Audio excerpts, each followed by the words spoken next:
स्वागतम सुस्वागतम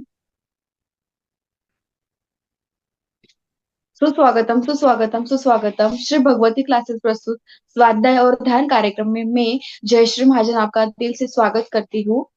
जैसे कि श्री भगवती क्लासेस प्रस्तुत पिछले महीने में 5 सितंबर से 12 सितंबर को जो कर्मों का ज्ञान सपनों में कार्यक्रम आयोजित किया गया था, उस धरती पर आधारित अरिष्टवर्ग किताब चालू हो रही है।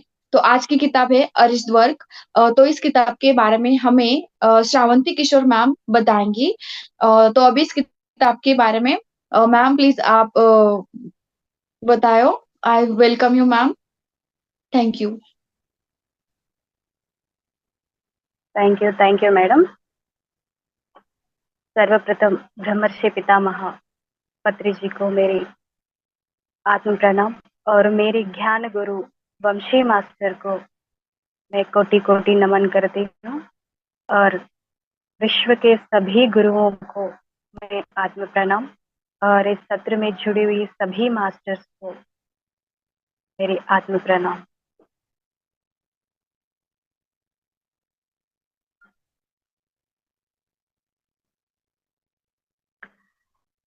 ओके मास्टर्स, आज हम अरिषड वर्ग एक्चुअली ये बुक वंशी मास्टर ने ही लिखा है। अरिषड वर्ग ये इनबिल्ट हमारे अंदर होते हैं, जो काम क्रोध लोभ मोह मद मत्सर, ये 6 एलिमेंट्स, ये 6 चीजें जो हमारे अंदर इनबिल्ट होते हैं और उसको हम जीत तो नहीं सकते लेकिन उसको हम बैलेंस कर सकते हैं। और उसको कैसे कंट्रोल करना है, ये अरिषड वर्गों के असर हमारे ऊपर कितना है और हमें इसे बच के कैसे रहना है और अपने ध्यान यात्रा को, आध्यात्मिक यात्रा को हम आगे कैसे बढ़ाना है, इसके बारे में, इस मुद्दे को लेकर वंशी मास्टर ने बहुत अच्छी तरीके से इस बुक में लिखा हुआ है। वो है अरिषड वर्ग, ये वंशी मास्टर की किताब है। आज से हम ये स्टार्ट करेंगे अरिषड वर्ग। इसमें अरिषड वर्ग यानी हमारे काम क्रोध मोह लोभ मद मत्सर, ये ज्यादा हो गया तो हमारे ये आध्यात्मिक यात्रा जो है वो स्टॉप हो सकता है। हमारे अंदर क्रोध क्रोध की वजह से हम रोक जाते हैं और चिल्लाने लगते हैं, हमारे एनर्जी लॉस हो जाते हैं। ये सब हमारे आध्यात्मिक जीवन को एक दीवार के जैसा बन सकता है, जाने में दिक्कत हो जाएगा। और कम भी पड़ गया तो हमारी जिंदगी में बोरिंग सा होने लगता है। इसलिए हम इसको कंट्रोल कैसे करना है, बैलेंस में कैसे रखना है, इसको लेके वंशी मास्टर ने इस बुक को एक कहानी के साथ स्टार्ट किया है। वो कहानी है कि एक व्यक्ति है, वो एक योगी बनने के लिए, जन्म राहित्य स्थिति पाने के लिए अपनी बीवी बच्चा और परिवार सबको छोड़कर हिमालय पहाड़ में जाकर वहां या साधना करके जन्म राहित्य स्थिति पाने के लिए वो डिसाइड हो गया है। अगर फैमिली के साथ रहूंगा तो मेरा ये जो साधना है वो अधूरा रह जाएगा, वो मैं डिस्टर्ब हो जाऊंगा, ऐसा सोचकर उन्होंने अपने पूरे फैमिली को छोड़कर वो पहाड़ में चले गए। पहाड़ के पास जाकर वहां एक कुटीर जैसा बनाकर वहां रहने लगा है। और उस दिन वहां के कई साल हो गए है, वो साधना कर रहा है, बहुत सालों से साधना करते करते बहुत साल बीत चुके हैं। और बीत जाने के बाद वहां के फलों का पेड़ रहते हैं ना, फलों का वो ट्रीज, वहां के कुछ फल लेकर खाते थे। और उस पहाड़ के नीचे एक गांव है, उस गांव के लोग थोड़ा बहुत फल दिए तो वो खाकर अपने जीवन बिता ले रहे थे। ऐसा होते होते साधना करते करते कई साल हो चुके हैं। वहाँ के वहाँ के इस पहाड़ के नीचे एक गांव है ना, उस गांव में एक दिन एक टेम्पल का ओपनिंग हो रहा था। उस टेम्पल का ओपनिंग हो रहा है, उस ओपनिंग के लिए वहाँ के लोग, कमिटी मेंबर, उस टेम्पल के कमिटी मेंबर डिसाइड कर लिया है कि ऊपर पहाड़ के ऊपर एक साधु है, एक स्वामी जी है, वैसे भी आज टेम्पल ओपनिंग है ना, उनके उन्हें बुलाते हैं यहाँ पे, और उनके मुंह से कुछ अच्छी बातें सुनने को मिलेंगे, और भाषण वाषण देते हैं ना, इसके लिए हम उसको बुलाएंगे बोल के वे लोग सब लोग वहां गए थे, और उस साधु को बुलाने के लिए। तो वो गए थे, और जाने के बाद उसको आमंत्रित किया है ओपनिंग के लिए, तो वो लोग वो समझे वो स्वामी जी, हाँ ठीक है मैं आऊंगा बोल के वो आ गया है।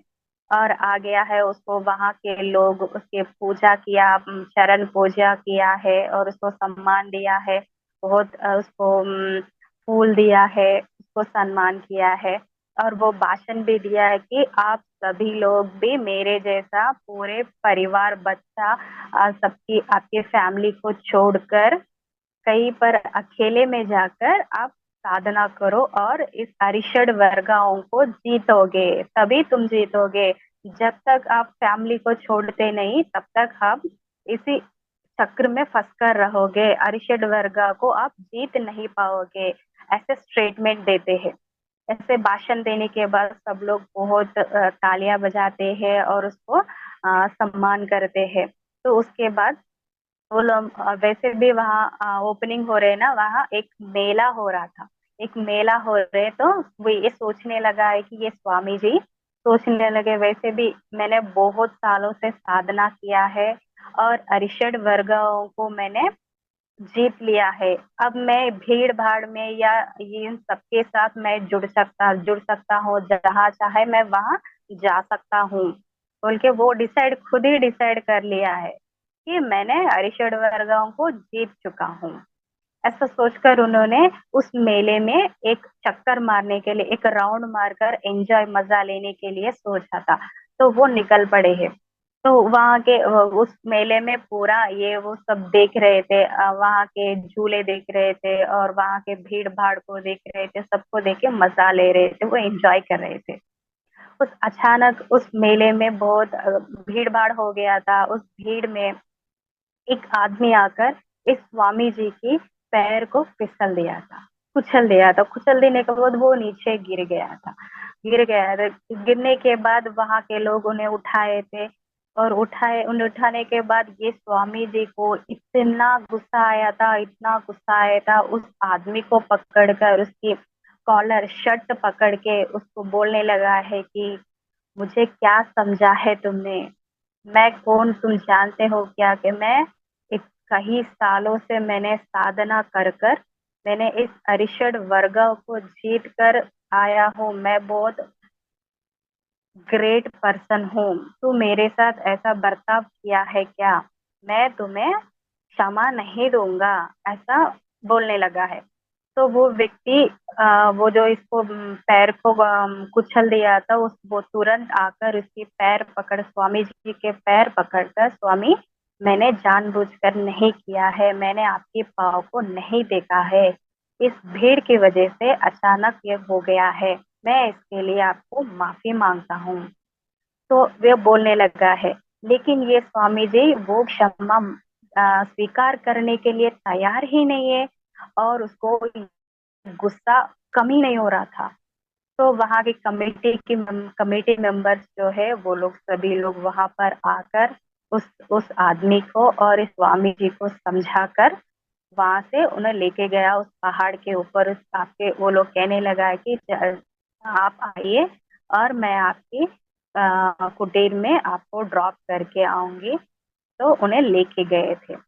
जब जाने के बाद इस स्वामी जी सोचने लगा है कि वो व्यक्ति अचानक ऐसा होने की वजह से उन्होंने मुझे माफी मांगा है, लेकिन मैंने उसे माफ करने से भी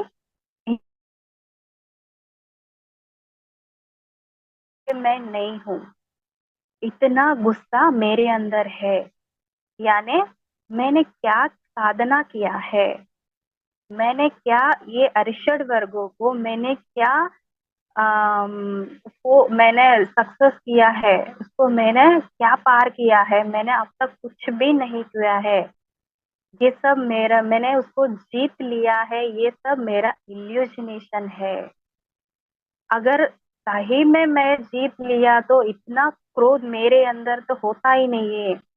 मेरे अंदर इतना क्रोध है मेरे अंदर इतना गुस्सा है, मतलब मैंने अब तक जो भी किया है वो बेकार है। तब उन्हें समझ में आ गया कि मैं यहाँ पहाड़ के ऊपर अकेले में बैठकर करने से, साधना करने से इस अरिषड वर्गों को मैं जीत नहीं सकता हूँ। मैं फिर से अब मैं अपने फैमिली के साथ रहकर, उनसे सीखकर, और मैं मेरी फैमिली मेंबर्स, मेरी बीवी बच्चा और सोसाइटी के साथ जुड़कर रहने के बाद उनसे सीखकर तभी मैं ये अरिषड वर्गों को जीत जाऊंगा, ऐसा समझ के उन्होंने उसकी वेश धारणा जो है, वो सन्यासी की वेश धारणा, उसको निकाल कर फेंक दिया और वापस अपने घर में चले गया था। और उसमें वो चले गया था। उस चले जाने के बाद वो वो सोचने लगा है कि अब तक मैंने जो भी किया है, क्या ये साधना नहीं था क्या? यानी अगर कोई डिस्टरबेंस नहीं करता है तो कोई डिस्टर्ब होता ही नहीं है। अगर डिस्टर्ब करने के बाद भी वो शांत रहता है, तभी वो सक्सेसफुल है ना। तो ये सोचकर उन्होंने अपनी घर में जाकर अपनी बीवी बच्चों के साथ रहने लगा है। और वो कहने लगा, वो जो पहले मेले में वो टेम्पल की ओपनिंग के बारे में जाने के बाद उन्होंने जो स्टेटमेंट दिया है, आप लोग भी, आपकी बीवी बच्चा पूरे परिवार को छोड़कर चले जाओ और साधना करो, सन्यासी बनो, और जन्म राहित्य स्थिति तभी प्राप्त होगा, ऐसे स्टेटमेंट उन्होंने दिया है ना। उसको उन्हें वापस लिया है और कहने लगा है, तुम्हें सही में अरिषड वर्ग को जीतना है, उनको, उनके ऊपर आपको कंट्रोल आना है, तो आप सबके साथ रहना है, सब में मिलजुल कर रहना है, और सभी के सब में ही आप पार्टिसिपेट होना है। तभी आपको टेस्ट आएगा, उस टेस्ट में जितना आपको कंट्रोल आएगा वही आपका प्रोग्रेस है। ऐसा उन्होंने फिर से उन सभी को समझाने लगा है। और अरिषड वर्गों के बारे में वंशी मास्टर और एक कहानी के साथ बोल रहे कि हम सब जानते हैं हिरण्यकश्यप और प्रहलाद। ये स्टोरी तो हम कई सालों से सुनते आ रहे हैं, लेकिन इसका अर्थ ये है कि एक बार हिरण्यकश्यप ने कहा है कि कहाँ है तुम्हारी हरि, हमें बताओ, मैं हमें उसको संहार करूंगा, उन्होंने कहा है। तब प्रहलाद ने कहा है कि पिताश्री, आपके अंदर की जो अरिषड वर्ग है उन्हें पहले संहार कीजिए, तभी मेरे हरि का दर्शन अपने आप हो जाएगा। जब तक आप आपके अंदर की ये अरिषड वर्ग को संहार नहीं करोगे, तब तक आप मेरे हरि को नहीं देख पाओगे, ऐसा स्टेटमेंट दिया है। यानी इसका मतलब, हम इस अरिषड वर्गों को बैलेंस जब तक नहीं करते हैं, तब तक हम हरि को देख नहीं हम काम क्रोध लोभ मद मात्सर्य यही पर, ये इनका असर हमारे ऊपर है और इसकी डिग्री बहुत ज्यादा हो गया, बहुत ज्यादा हो गया, तो हम उस भगवान को देख नहीं सकते हैं, हमारे हृदय में उनका जगह नहीं रहता है। इस काम क्रोध जो है, ये इनका रास चलता है, वहां पर श्रीहरि नहीं रह सकता। इसलिए प्रहलाद ने कहा है, पहले उनकी संहार करो, फिर बाद में अब मेरा हरि आपको दर्शन देगा, ऐसा उन्होंने कहा है। बोलते हैं ना कि हम श्री कृष्ण भगवान को क्या, श्री कृष्ण भगवान को गोपालुडु कहते हैं। गोपालुडु, गो यानी अपनी इंद्रिय, पालुडु यानी को पालन करने वाला, अपनी इंद्रियों को पालन करने वाला, यानी अपनी इंद्रियों को, मन बुद्धि, इनको एक ही रास्ते पर सेट करके उसको हम जब बैलेंस करते हैं, उसको गोपालुडु कहते हैं। और गोपाल के बाद और गोविंद बन सकते हैं। इसलिए भगवत गीता में श्री कृष्ण कहते हैं कि योगी भवा अर्जुना, ऐसे कहते हैं, योगी भवा अर्चना। कौन कोई, जो जो आदमी, जो इंसान अपनी इंद्रियों के ऊपर काबू रखता है, जो अपनी इंद्रियों के अपने वश में करता है, वो गोपालुडो कहते हैं, जिसे गोपालुडो कहते हैं। गोपालुडो यानी सिर्फ भगवान श्री कृष्ण ही नहीं है, हम सब भी गोपाल है, गोपाल ही है।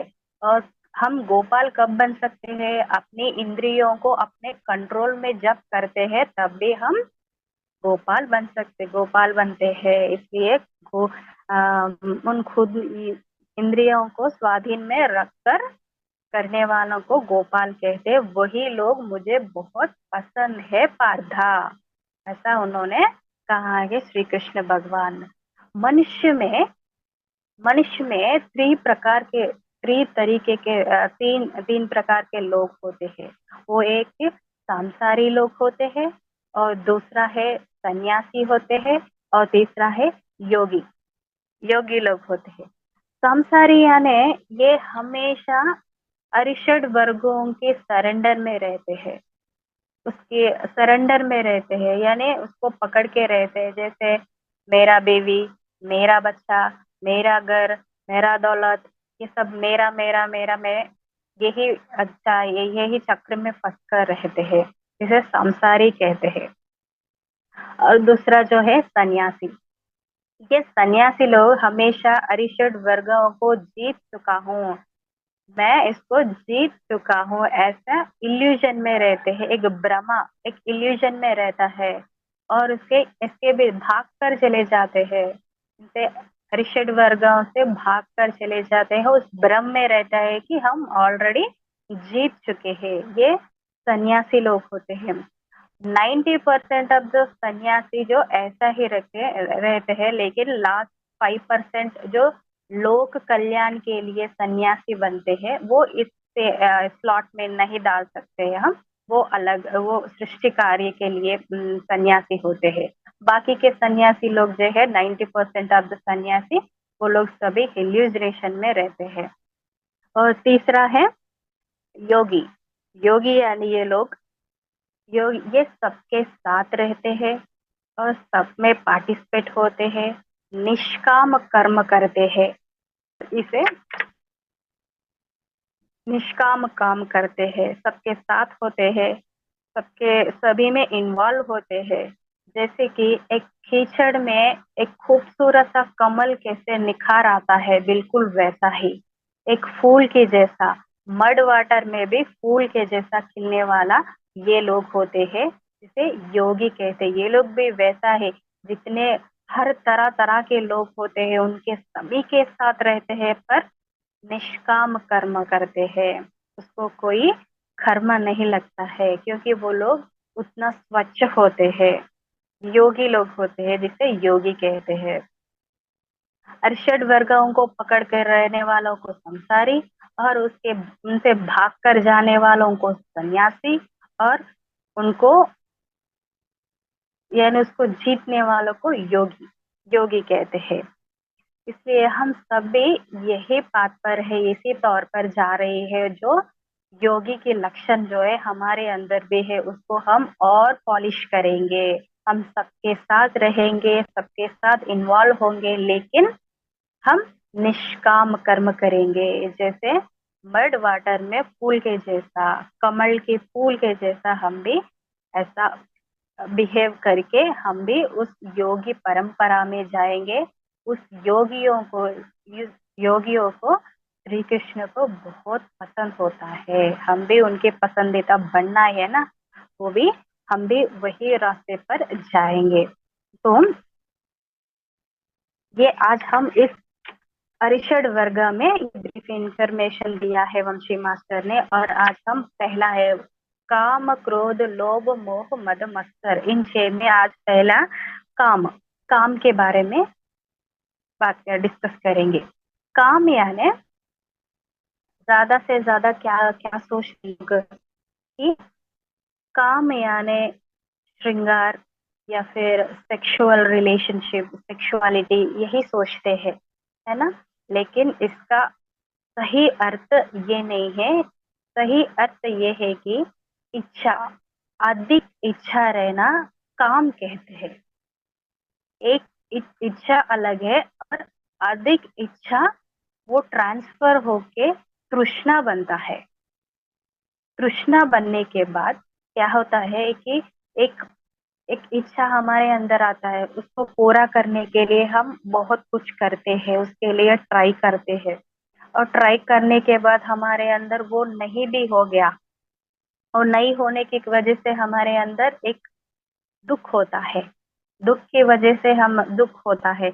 यहाँ वंशी मास्टर ने लिखा है, सकल दुखों के कारण इच्छा है। और इच्छा ट्रांसफर होके तृष्णा होता है।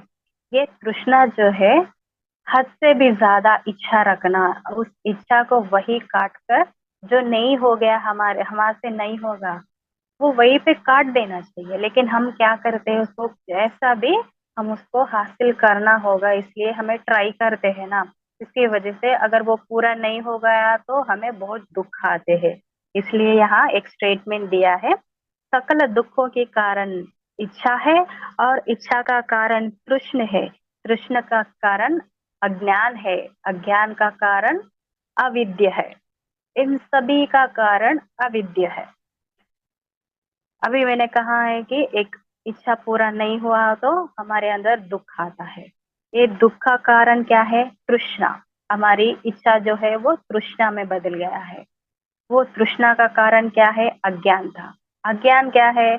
ये सिर्फ ये इच्छा है। ये इच्छा को अगर वो हमें नहीं मिल रहा है तो वो छोड़ देना चाहिए। अगर भगवान हमें ये नहीं दे रहा है तो इससे ज्यादा अच्छा चीज को हमें देगा, ऐसा सोचने की ज्ञान हमें नहीं है, तो ये अज्ञान ही है ना।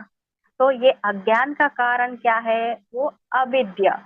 अविद्या यानी अविद्या जो डिग्री पीजी इंजीनियरिंग जो करते हैं, ये नहीं है अविद्या। अनएजुकेटेड यानी अविद्या ये नहीं है।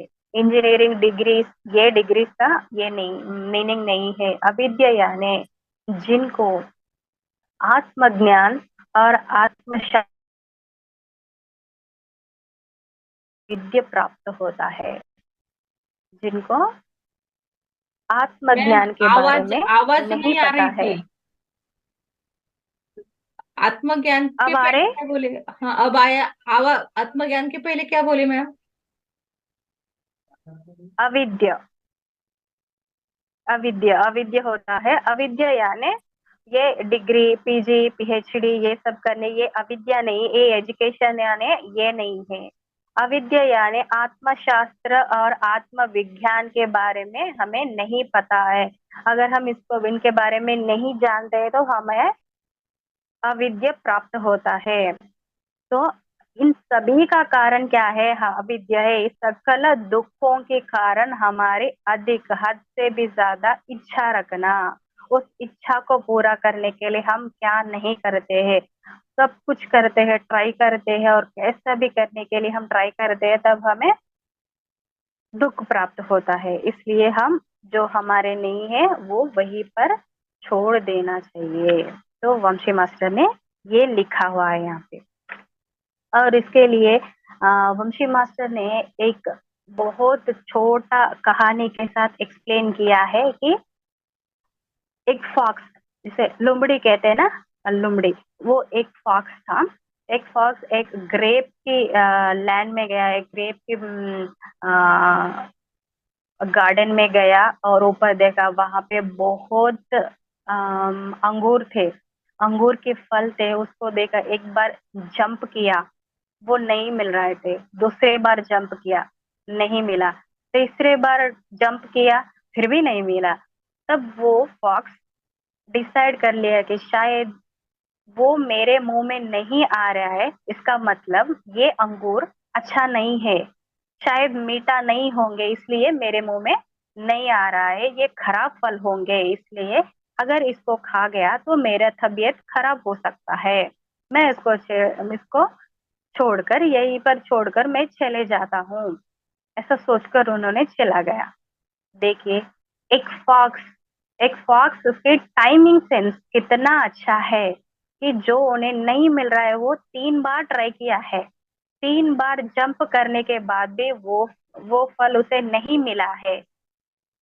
वो दिन भर रातों भर जंप नहीं किया है, वो टाइम सेंस को कितना अच्छा मेंटेन किया है। अगर वो नहीं मिल रहा है तो मैं हर दिन कम से कम एक हफ्ता तक ट्राई करे तो भी वो नहीं मिलने वाला है। वो ज्ञान आ गया उसको, कितना टाइमिंग सेंस है उसका, वो छोड़कर वहां से चला गया। बिल्कुल एक फॉक्स हमें बता रहे हैं कि कैसे जीना है, आपको टाइमिंग सेंस आपके जो नहीं मिला है उसको पॉजिटिविटी में कैसे कन्वर्ट करना है, उसको कन्वर्ट करके हम आगे कैसे बढ़ना है, वहीं पे रोकना अच्छी बात नहीं है। क्योंकि हमारी यात्रा जो इतनी छोटी छोटी चीजों के लिए यही रोक कर अपनी आध्यात्मिक उन्नति को हम ब्रेक तो नहीं डाल सकते है ना। बिल्कुल उसी तरह देखो, ये लुमड़ी हमें बता रही कि हमें आगे कैसे बढ़ना है, अपनी टाइमिंग सेल्स को कितना अच्छी तरीके से ये बता रही है। और वहां से जो नहीं मिला है, तो वो क्या सोच के ये फॉक्स ने क्या डिसाइड कर लिया, शायद वो अच्छा नहीं है, वो फल अच्छा नहीं है, वो खराब फल होंगे, इसलिए मेरे लिए वो अच्छा नहीं है। लेकिन रियलिटी क्या है, वो फॉक्स को वो नहीं मिल रहा है, जंप करने के बाद भी वो नहीं मिला है। इसलिए उसको पॉजिटिविटी में टर्न करके ये मेरे चीज नहीं है, ये अच्छा नहीं है। हम भी सेम उसी तरह, जो हमें एक इच्छा है, इच्छा तो रहना चाहिए, वो अच्छी बात है। लेकिन एक बार ट्राई करना है, दूसरे बार ट्राई करना है, दो तीन बार ट्राई करने के बाद भी वो नहीं मिला है तो उसके उसके पीछे पड़ने की जरूरत नहीं है, उसको वहीं पर छोड़कर आगे बढ़ना चाहिए। ये स्टोरी के द्वारा ये हमें पता पता हो रहा है। और दूसरा जो, अगर हम उसके ऊपर और इच्छा रखकर जैसे भी जो भी हो हम करेंगे ही करेंगे, उसको हासिल करना होगा, हमें मुझे चाहिए ही चाहिए, ऐसा सोचकर हम क्या करते हैं, उसके पीछे भागने लगते हैं। उसको और हम टेंशन हो जाते हैं और इरिटेट होने लगते हैं, और उस वो प्रेशर होते हैं, वो सब वो टेंशन हमारे बॉडी में चले जाते हैं। जहाँ सीधा बॉडी में चले जाते हैं वहां में वो क्या है, हार्ट में जाते हैं तो हार्ट प्रॉब्लम्स और किडनी फेलियर, और पूरे बॉडी में नर्व सिस्टम में जा रखे हैं न्यूरो प्रॉब्लम्स और एसिडिटी, और पूरे बॉडी में फैलने की वजह से पैरालिसिस, ये सब होता है। इसलिए इस सब होने के बजाय हम उस इच्छा को, अगर हो नहीं हो गया तो वहीं पर छोड़ देना चाहिए, ये हमारी चीज नहीं है, ऐसा सोचना चाहिए। फालतू में एक छोटी सी इच्छा के लिए हम अपने इमोशनल एनर्जी और फिजिकल एनर्जी को और फिजिकल बॉडी को हम उतना टेंशन नहीं देना चाहिए। एक लुमड़ी के जैसा, जो लुमड़ी ने जो चाल चलाई है बिल्कुल उसी तरह जीने के लिए शार्प माइंडेडली उसको पॉजिटिविटी में कन्वर्ट करना है। एक और कहानी के साथ वंशी मास्टर ने एक एक स्टोरी के साथ और एक स्टोरी के साथ काम को हम तो मैंने अब मैं बताया एक इच्छा है, वो इच्छा पूरा नहीं हो तो वही स्टॉप कर देना चाहिए, तो मैंने अभी कहा। लेकिन दिल नहीं मानता है ना, जैसे भी मुझे चाहिए चाहिए ऐसा होता ही रहता है, लेकिन इसको कैसे स्टॉप करना है वो भी वंशी मास्टर ने उसके बहुत अच्छी तरीके से एक उपाय बताया है। वो है, एक आदमी को ऐश्वर्या राय बहुत पसंद है, ऐश्वर्या राय को बहुत पसंद करता है, लेकिन इस भौतिक जीवन में, इस लाइफ में उस ऐश्वर्या राय को उसकी बीवी बनाना है तो मुश्किल बात है ना, उसकी बस की बात नहीं है। और उसका ऑलरेडी वो शादीशुदा है, तो ये जन्म में तो होने वाला चीज नहीं है, तो अब क्या करें। लेकिन उसके अंदर वो इच्छा है, जैसे भी वो ऐश्वर्या राय मेरी बीवी बने तो और कितना अच्छा रहेगा, ये सपने में वो बहुत हर दिन यही सपने में सोचता रहता है। इसके अंदर वो इच्छा जो है वो तृष्णा में बदल गया है। तृष्णा में यानी इच्छा यानी एक डिग्री, तृष्णा यानी दो तीन डिग्री, यानी यानी उसकी डिग्री बढ़ गया, उसको तृष्णा कहते हैं। वो तृष्णा में बदल गया है, और तृष्णा में बदलने के बाद वो क्या करना है अब, वो तो मिलने वाली नहीं है। लेकिन अब क्या करें, उस तृष्णा को हम उस काम, तृष्णा को बढ़कर इच्छा, इच्छा बढ़कर तृष्णा में बदल गया, तृष्णा काम में बदल गया, उस काम को कैसे काटना है वो ऐसा करना है। वंशी मास्टर ने यहाँ कहा है कि उसको कहा है कि थोड़ी देर के लिए आप ध्यान में बैठिए, सुख स्थिरासन में बैठिए और आंखें बंद कीजिए और इमेजिनेशन करिए और कल्पना कीजिए कि ऐश्वर्या राय आपकी बीवी हो चुकी है। बीवी हो गया ना। अभी कहानी खत्म नहीं हुआ है, अभी आगे है। और उसकी जिम्मेदारी पूरा, आपको तुम्हारी बीवी है तो उसकी जिम्मेदारी पूरा आपका ही है। तो उसके जो उसके मेकअप सामान उसको दिलाना चाहिए और उसके फैंस को कंट्रोल करना है। जहाँ वो जाते उसको कैरेज पकड़ कर चले जाना है, बॉन्सर की तरह रहना है, पर्सनल अकाउंट पीए की तरह काम करना होगा। और उसके लिए सारी उनकी मेकअप चीजें जो है जब वो डालते हैं उस फैंस को सेटल का हैंडल करना होगा, कॉल शीट देना होगा। ये सब चीजें जो उन्हें करना पड़ता है, एक बार आंखें बंद करके ये सब कर लो उनके वजह से, उनके लिए, ऐश्वर्या राय के लिए। आप अब क्या करना है, अब कॉल शीट देना है, डेट फिक्स करना है। हाँ, और उसके फैंस को सेट करना है, उनके सबको मैनेज करना पड़ेगा।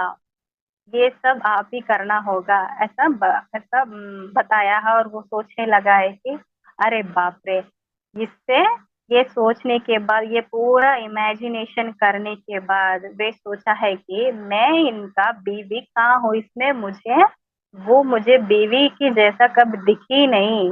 वो एक सेलिब्रिटी की ना दिख रही है मुझे, और मैं उनके वो मेरी मालक है और मैं उनका नौकर हूँ। मैं उनका नौकर हूँ, ऐसा सोचने लगा है। तो उसके बाद में यह क्या क्या कहा, तो इससे ऐश्वर्या राय से बेटर मेरा बीवी है, क्योंकि वो मुझे बहुत इज्जत देती है और मुझे ये सब, मुझे जो भी चाहिए वो मुझे देती है, मुझे सेवा करती है, चाय देती है, इज्जत देती है। यानी ऐश्वर्या राय से बेटर मेरा बीवी है। मुझे ऐश्वर्या राय कोई नहीं चाहिए, मुझे मेरा बीवी है, एनफ है मेरे लिए, ऐसा सोचा है। यानी उसकी काम को उन्होंने इमेजिनेशन करके जो भी उसके होना था उसको वो काम को वहीं पर काट कर इमेजिनेशन करके कल्पना करके एंड तक देखा है उन्होंने। इसके बाद क्या होगा, अगर बेबी बन भी गया तो क्या होगा, उसके लिए मैं क्या करना। दोनों को कंपेयर करने के बाद उसको समझ में आ गया कि भगवान हमें जो भी दिया है वो हमारे लिए सही है। जो नहीं दिया है, जो हम चाह रहे हैं, उसको हम ध्यान में बैठकर उस काम को ऐसा करके हम काट सकते हैं। इसको काम काम को कटाने का एक एक तरीका है। ओके, तो ये आज का सेशन है काम के बारे में। फिर हम कल और एक काम क्रोध के बारे में जानेंगे। आज तो हम ध्यान में बैठेंगे, थोड़ी देर के लिए ध्यान करेंगे मास्टर।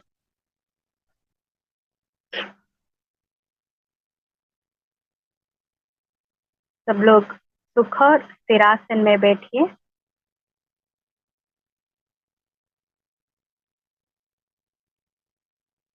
मैडम थोड़ा म्यूजिक देंगे आप। म्यूजिक नहीं लगाती मैं, मेरे को ही ना आता है, आपको आता है तो। ओके, अच्छा ठीक।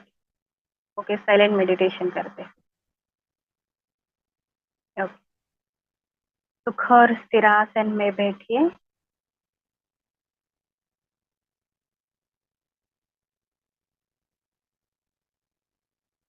हर एक श्वास पर ध्यान रहे।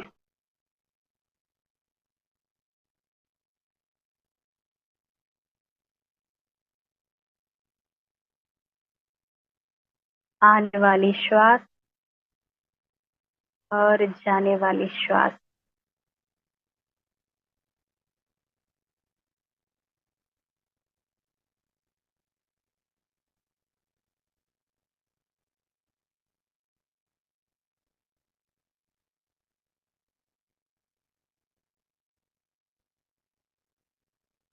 हर एक श्वास के साथ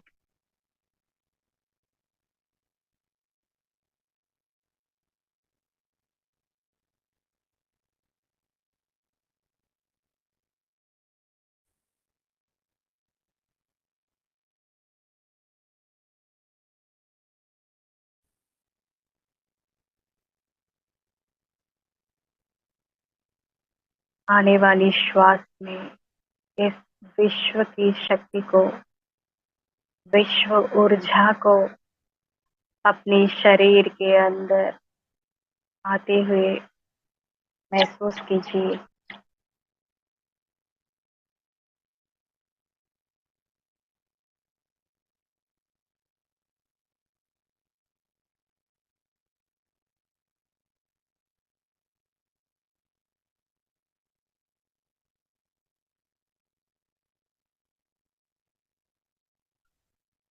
और उस ऊर्जा को अपने शरीर के हर कण कण में गोल्डन आरा की तरह हमारे शरीर में आ रहे हैं।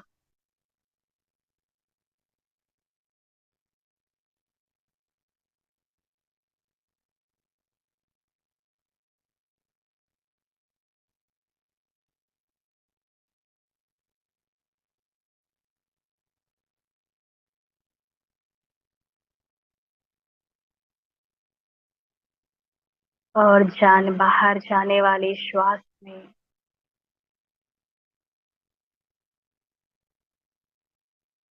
अपने दिन के थकान, जो नकारात्मक भावनाएं जो हमारे लिए आवश्यकता नहीं है, उन सभी चीजों को बाहर जाने के लिए अनुमति दीजिए।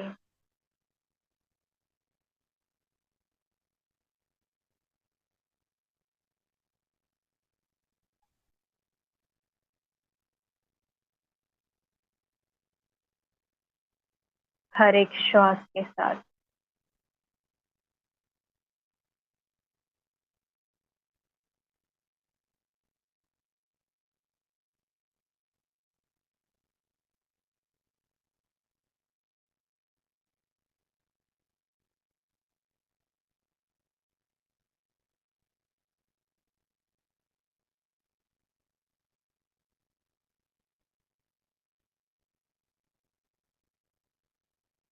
विचारों आते हैं,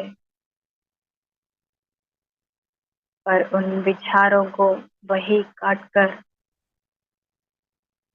और गहराई में जाएंगे।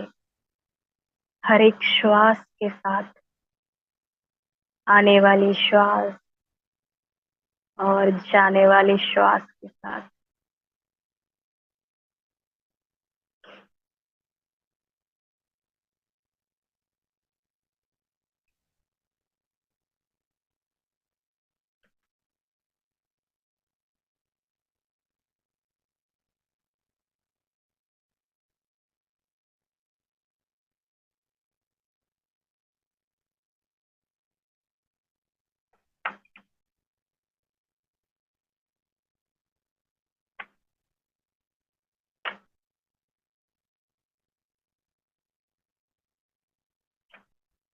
हर एक श्वास पर ध्यान रहे।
और गहराई में जाएंगे।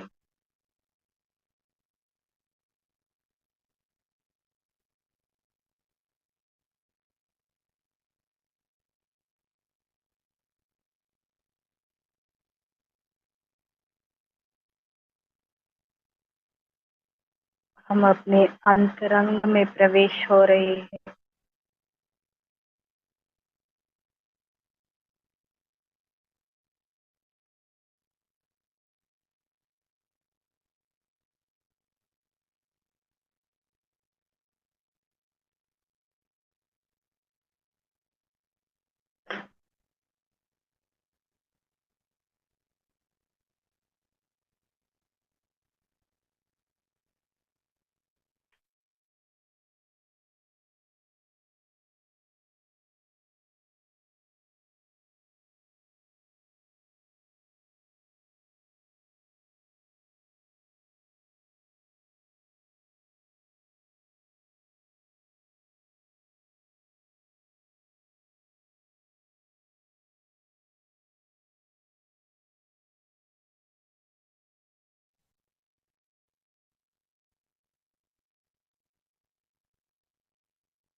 आने वाली श्वास और जाने वाली श्वास के साथ हर एक श्वास को पकड़ेंगे।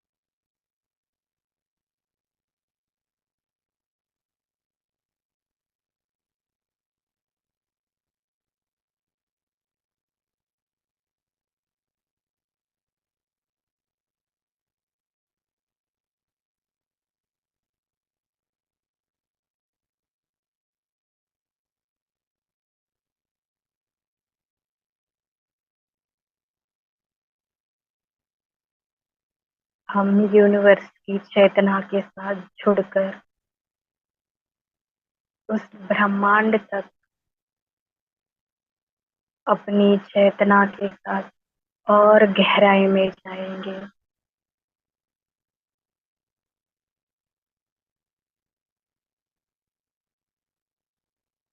यूनिवर्सल कॉन्शियस के साथ।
श्वास के साथ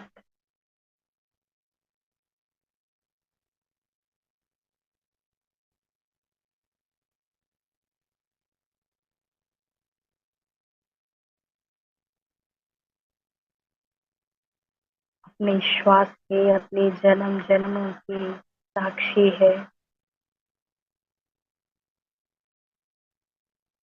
उसी श्वास के साथ हम अपने अंदर और अंतर्लीन होकर अंदर जाएंगे।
डीप कॉन्शियस के साथ हम और गहराई में जाएंगे, अपने आप को पहचानेंगे अपने अंदर।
डीप कॉन्शियस के साथ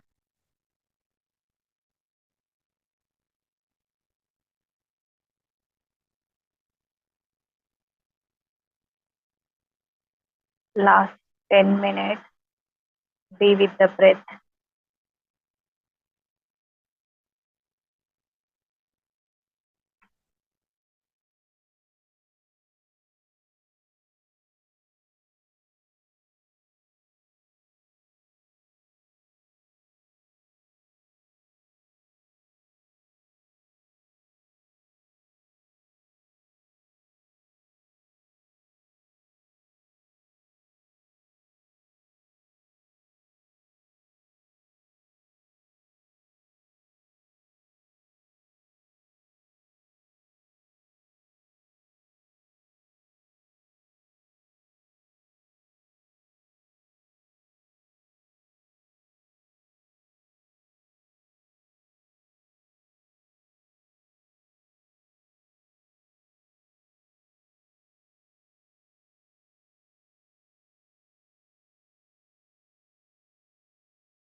Be with the breath.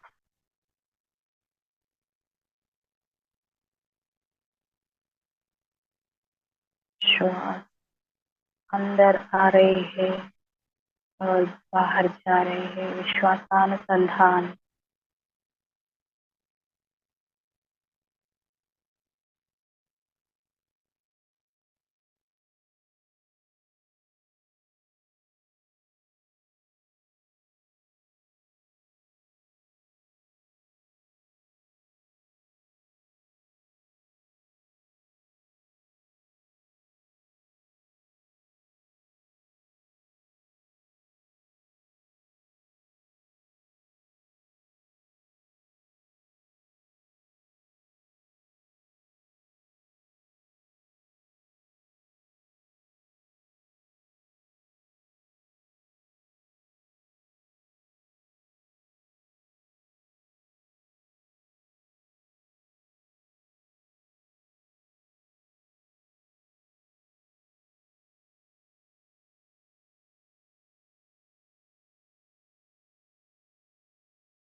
कोई आंखें ना खोलिए,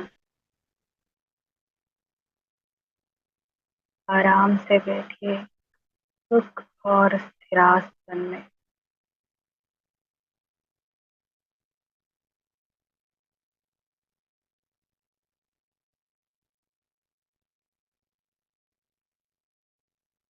हम विश्व ऊर्जा को ले रहे हैं अपने सहस्त्रार के द्वारा।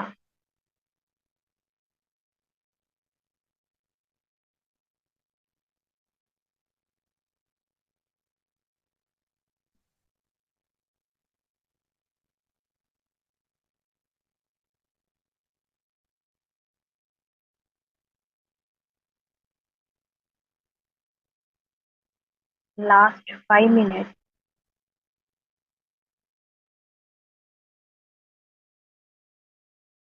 B with the breath. कोई आंखें ना खोलिए मास्टर। आखिरी 5 मिनट।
ध्यान करके, ध्यान को लेके हम अपने भौतिक शरीर में फिर से लौट रहे हैं मास्टर। आपकी दोनों हाथों को निकाल कर अपनी आंखों पे रखिए मास्टर।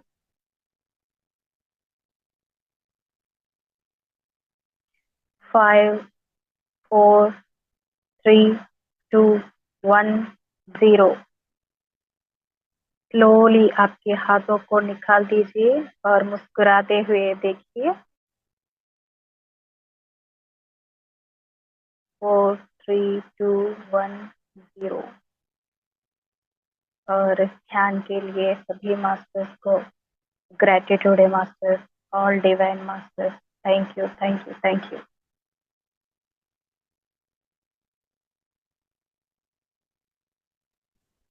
धन्यवाद मैम, बहुत ही अच्छा ध्यान हुआ और स्वाध्याय भी बहुत अच्छा हुआ। किसी कुछ प्रश्न हो तो बोलो।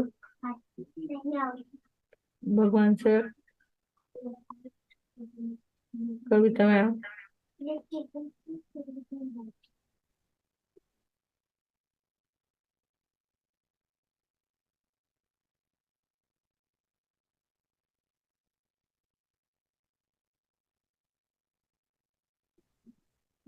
प्रश्न नहीं सर।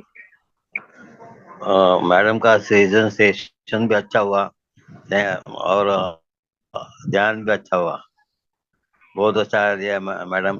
हम तो अभी अभी स्टार्ट हुआ है हमारे 1 साल से ध्यान में, लेकिन बहुत मजा आता है ऐसे ध्यान करने में। थैंक यू करते रहिए ऐसा, ध्यान करते रहिए। थैंक नहीं दररोज 2 घंटे का होता ही है, 2 ढाई ऐसा। Wow, this was very nice. बहुत अच्छा ध्यान हो रहे हैं आपके, और करते रहिए ऐसे। Thank you madam. Thank you sir. Thank you.